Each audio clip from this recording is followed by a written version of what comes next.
The fragrance of selfless love that has drawn the world into one family.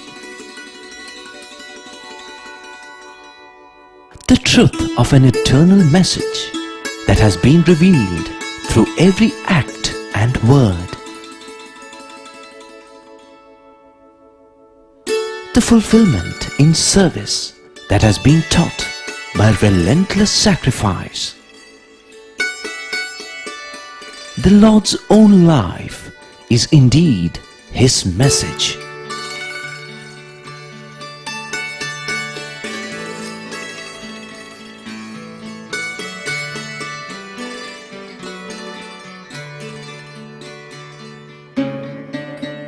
Sai Ram.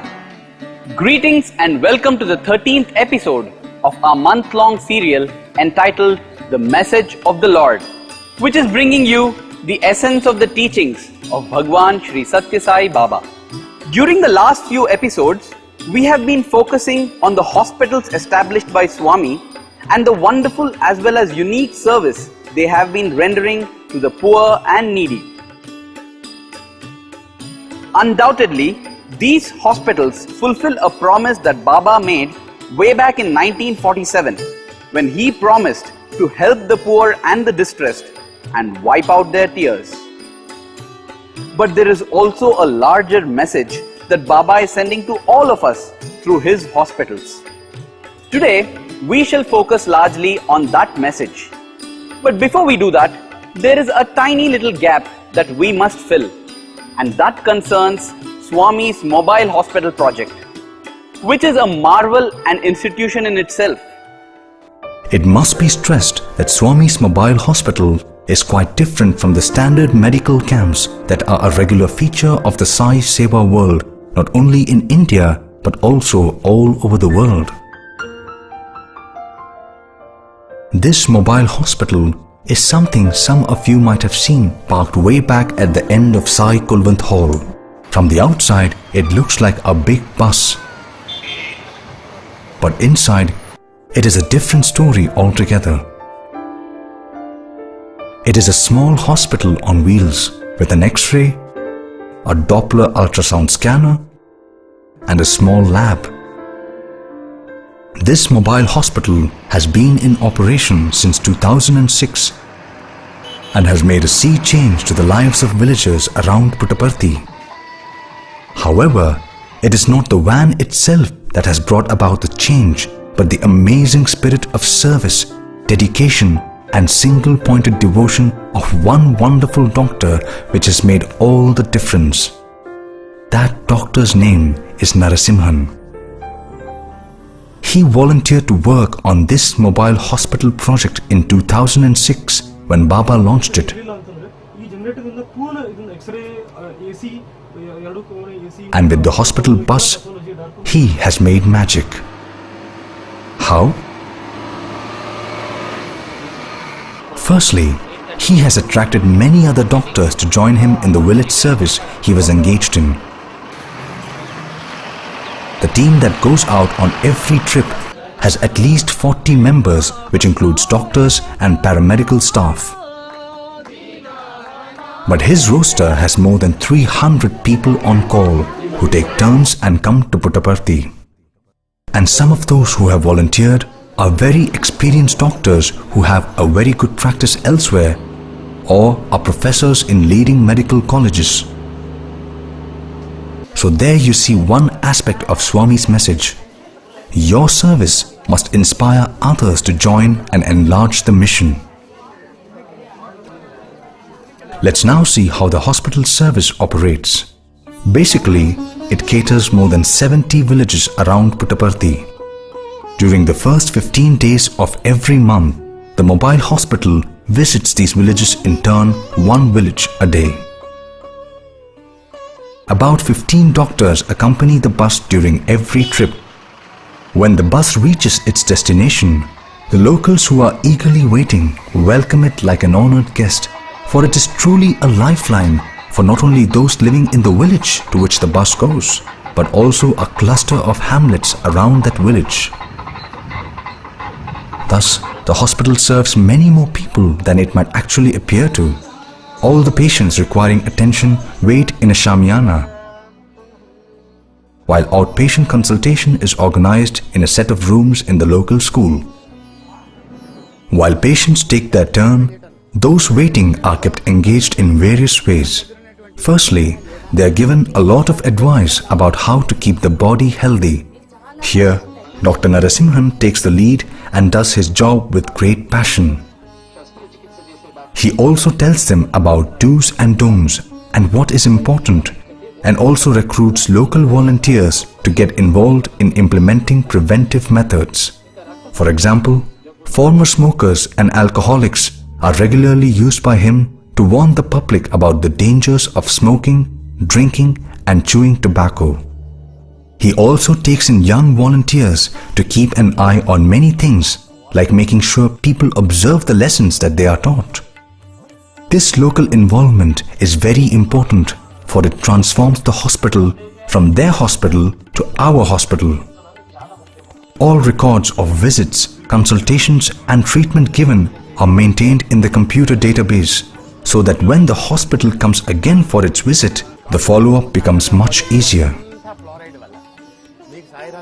This is where the hospital is very different from a medical camp, where patients come and are served like people coming to a soup kitchen.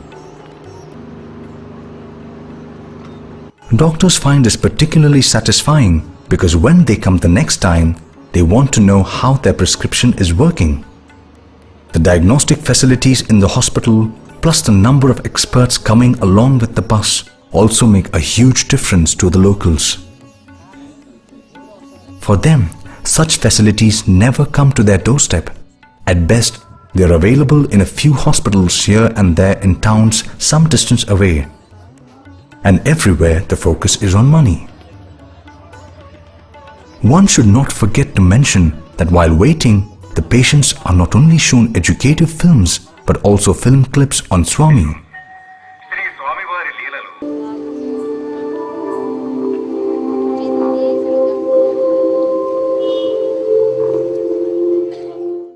They also participate in bhajan singing. That, plus the atmosphere of love and service that is a central feature of the entire program, makes all the difference to the success of the mission. So, let's put down the various factors that make this hospital so unique and amazingly successful. First, of course, there is Swami, who did something unique.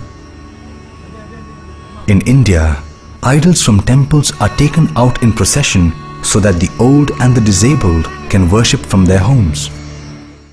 In this case, Swami says to the villagers, "Don't worry, if you cannot go to a hospital, I will bring the hospital and doctors to you." Next, since the service is free, that removes a huge worry from the minds of the poor people. Swami always says, when you serve, ask what the service has done to you. In this case, Dr. Narasimhan has taken his service so seriously that he has inspired dozens of other doctors to come to Puttaparthi to serve in the mobile hospital program. Now that magnification is something that Baba constantly induces by giving so much love himself. Moreover, doctors of this roving hospital not merely examine and treat, but also advise and guide. And through this process, they make people give up various bad habits. What is even more important, they make the locals get involved. Above all, they bring to the entire process a spiritual ambience that pervades the entire mission. Let's now look a little deeper into all this, especially how a simple thing like this is far more significant than it appears. On the fact of it, the mobile hospital program is an extension of the main hospital program, bringing the hospital to their doorstep rather than they having to go to the hospital. However, there is a bigger and a stronger message behind all this. Swami is basically asking each and every one of us, are you moved at all by the suffering of those who have no help other than God? Where is this God? In heaven? Is not God within you? Why is that God not able to come out and help? Does He not do it in some cases? Do you know why?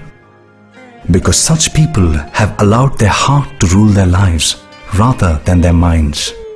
History tells us that it is because the heart of Florence Nightingale overflowed with compassion that the entire profession of nursing came into existence. Similarly, there are instances of doctors who have actually infected themselves in order to find cures for diseases that until then were terrible curses.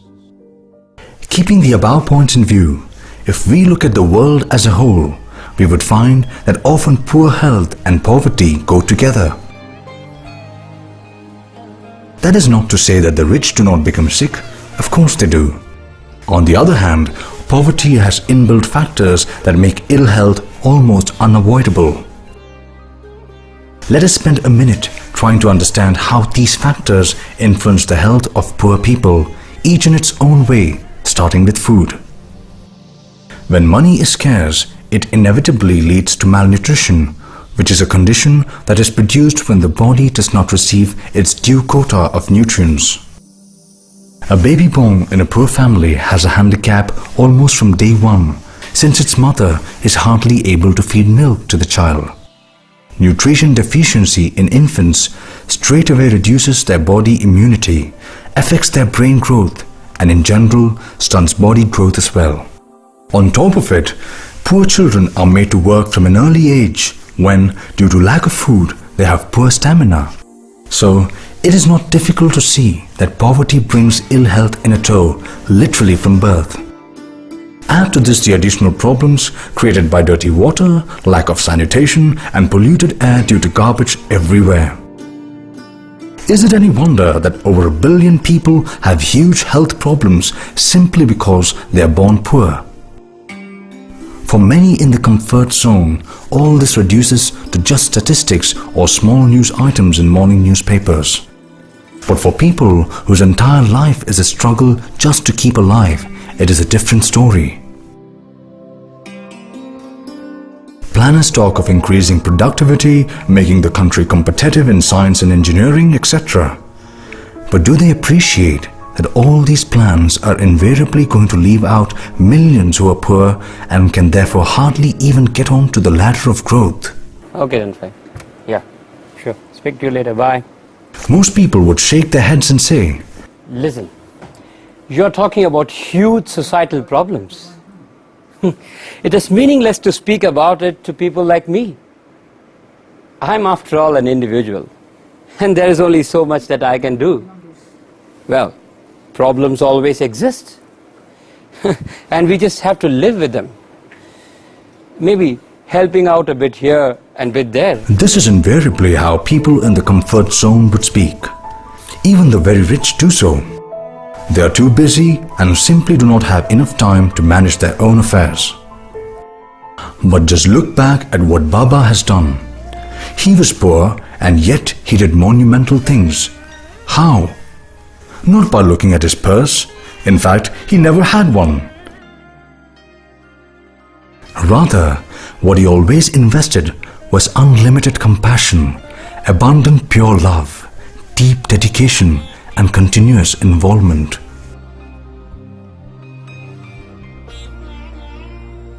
Love is a great and powerful magnet. With it, one becomes many, and then there is synergy among the many. It is that multiplier effect that has enabled Baba to achieve so many amazing results, even though he started with practically no cash. Throughout the world, people are crying out for help all the time. But barring a few, a good many of those who have wealth and can help have neither the inclination nor the time. Indeed, not even the idea of occasional help. Consider, for example, the state of Orissa in India. God has endowed it with a lot of natural resources like water, forests, minerals, etc. Yet, even today in the age of super planes, most people in Orissa are miserably poor. Huge corporations engage in steel making and mining. But they have very little money to provide schools, dispensaries, water taps, and even elementary sanitary facilities. Here we must recall Baba's visit to the metropolitan city of Mumbai in 1999, at which time it was called Bombay. There, Swami was given a reception at the Corporate Stadium in South Bombay, a prestigious area. Welcoming Swami, speaker after speaker said, "Baba, Bombay is in deep trouble. There is absolutely no safety. We cannot go for early morning walks as we used to. Our children are not safe while going to school. There is so much crime. The situation is becoming unbearable. You alone can save us. Please do. We are looking to you." Hari Hari Hari Hari Smarana Karo. Hari Hari Hari Hari Smarana Karo. Swami said in the discourse that he gave later, "I have carefully heard all that you have said, but just reflect on this. Well-to-do people in this city live in skyscrapers. Have you ever looked down from your balconies? If you did, you would see slums everywhere. You get water in the taps in your homes. These people have no homes and no taps. Your children can go to school. Their children have to go and work. If you fall sick, you can get treated in a hospital. If they fall sick, which hospital would treat them if their sickness is serious? Have you ever spent 1 minute thinking about their problems and difficulties? So many of you have gathered here to tell me about your problems. But how many times have you ever gathered to even think about solving the problems of the poor of your own city? Baba never minces words and speaks out his mind, irrespective of who the listener is, provided the listener needs to be taught the basics. Swami thus told his Bombay audience, "Bombay is the stomach of India. When the stomach gets upset, it affects the whole body. Thus, when the poor have innumerable problems and you do not bother to do anything about it, the effect of those problems would also reach out to you. The sooner you learn about this elementary fact and do something about it, the better it is for you." So you see, if we look a bit behind the hospital, we can see not only how Baba got them going, but also how he has sustained them and even arranged for them to improve and grow. One more point, and an important one too. There is a fundamental difference in the way the East has approached the problems of the body than done by the West. In the West, if a person has an ailment, say connected with the stomach, liver or whatever, treatment is focused on that organ alone. In a manner of speaking, this makes sense. After all, this is what one does in the case of, say, a car. When one takes a car having some trouble to a garage for repair, one gets that part which is giving trouble fixed. It may be the engine, the starter motor, the brakes, or anything for that matter. The same approach was adopted in the case of the human body and seemed perfectly logical until recently, that is. Increasingly, it is being recognized that the human body is not like a mechanical system.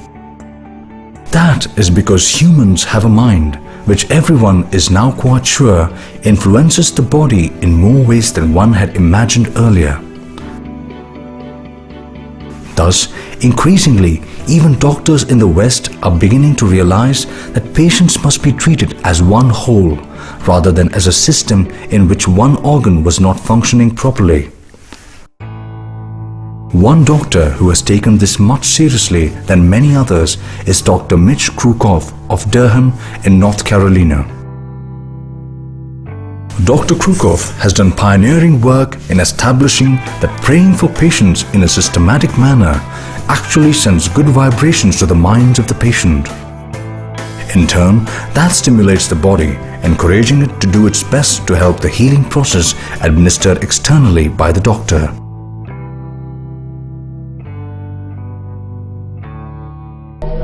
Mitch Krukoff is one of my heroes.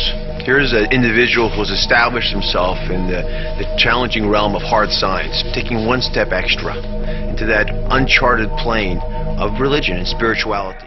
Patients and staff believe that they are working in God's hospital. They are being cared for in God's hospital. The energy in this hospital is really a healing energy.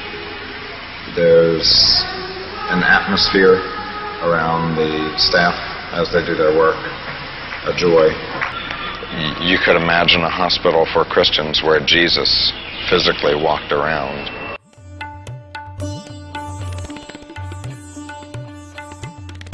So there it is. This issue of body-mind interaction is a big topic in itself, and we cannot go into there due to lack of time. But this much is for sure. The aura of love in Swami's hospitals do help in the speedy recovery of patients. This is what Dr. Michael Nobel of Switzerland had to say on this. To find free hospitals, but combinations of the two, of a super specialty, highly advanced, state-of-the-art hospital which is free to the poor is a unique, completely a unique concept. And if we add the idea of the Sai Baba's presence, the spirituality which his presence in form of photos or his actual presence lends to the hospital, it becomes a very unique creation. I know hospitals very well, but I've never seen anything like this. Changing the subject, let us now see what Swami has got to say on keeping the body-mind complex healthy. Now this is an important point, because staying healthy does not mean only taking care of the body, but also taking care of the mind and the senses. First, let us see what Swami has got to say in general about this subject. Just have a look at this clip. ఈ దేహములు అనేటువంటిదంతా కూడాను ఒక పెద్ద magnet car.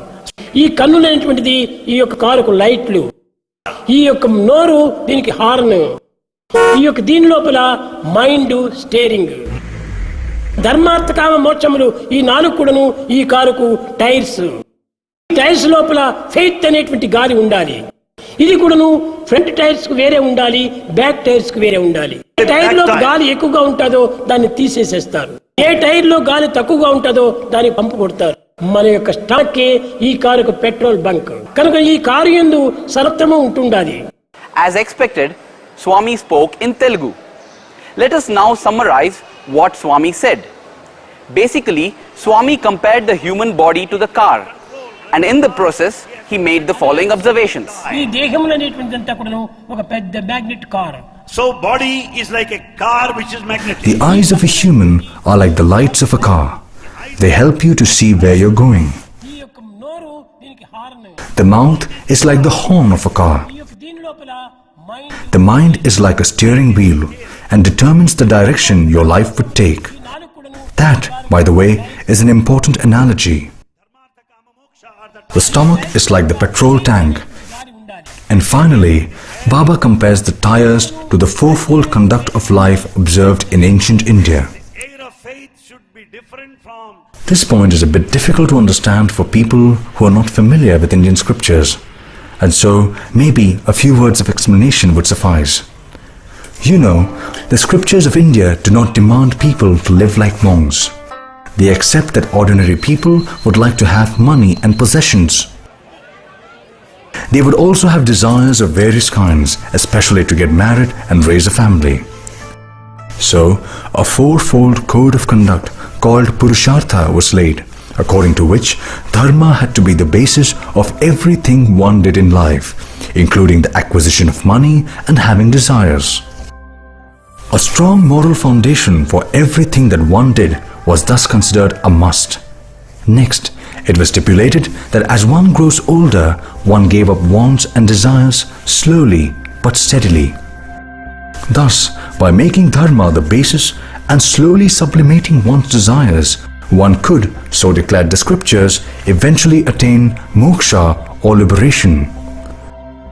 Baba compares the 4 tires of a car to the Purushartha and adds that just as the air pressure in the 4 tires must be suitably adjusted so that the car does not lose balance while moving, so also in life, wealth acquisition and desires must be strictly regulated.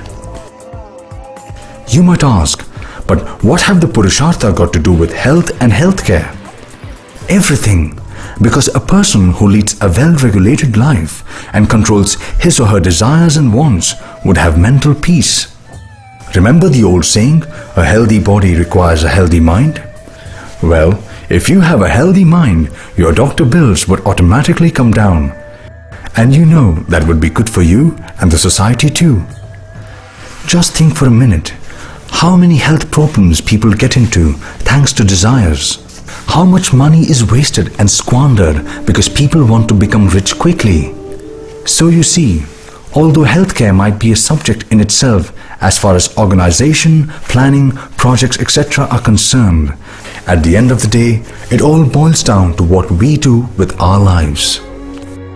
Baba's constant advice is that if we take to the path of spirituality, not only can we be healthy and enjoy mental peace all the time, but through service can help others to enjoy that same benefit. And when large number of people feel good and happy, it is good for society, is it not?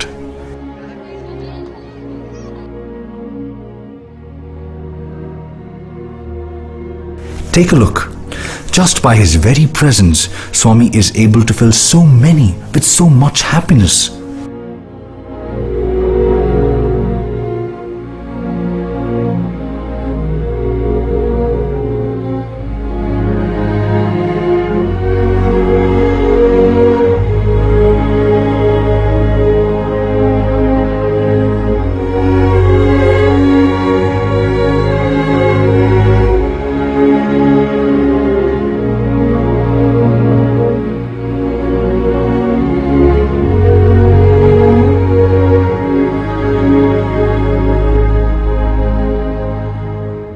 Do you know how many we can make happy if we just follow Baba's teachings and put them into practice?